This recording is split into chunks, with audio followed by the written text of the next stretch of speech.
Tihtipeale selline grupp koosneb asutaja emast, tema seksuaalsete õigustega ja omakorda ikka mõlevatest vanematest tütrekestest ja siis mõnedest töölistest, kes on loomulikult kõik ka sõdurid, kes on steriilsed tütred, kuid steriilsed nad on ainult seni, kuni saavad nende paljunemisõigustega emaste poolt toodetud sellist hormoonide kokteili, mis pidurdab teistel suguorganite arengut.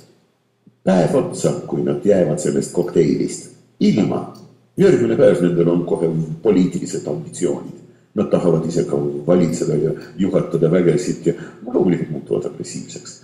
Nad on jubedad, ühed mürgisemad putukad maailmas on sellised bulldog-sipelgad näiteks ja muuses nendel on astvad olemas.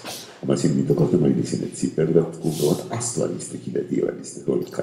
Väga paljud kõrgemad sipelgate liinid on astvast vabanenud. Mürknääre on aga olemas ja mürki nad saavad pritsida ja kaugele ja muidugi nad kasutavad seda mitte ainult vaenlaste loomade vastu, vaid ka tule vastu ja loomulikult nad pritsivad oma mürgiga ka teine teist, kui sellise sipelga, kes on tegelikult sinu õde.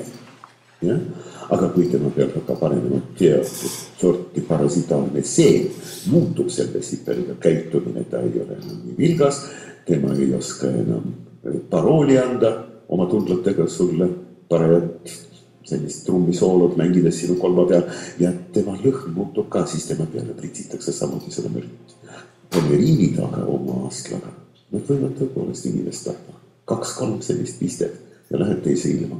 Oi, kui võimsad nad on, aga aeg on mul läbi, kuid ma luban, sipelgate juurde me tuleme veel mitu korda tagasi.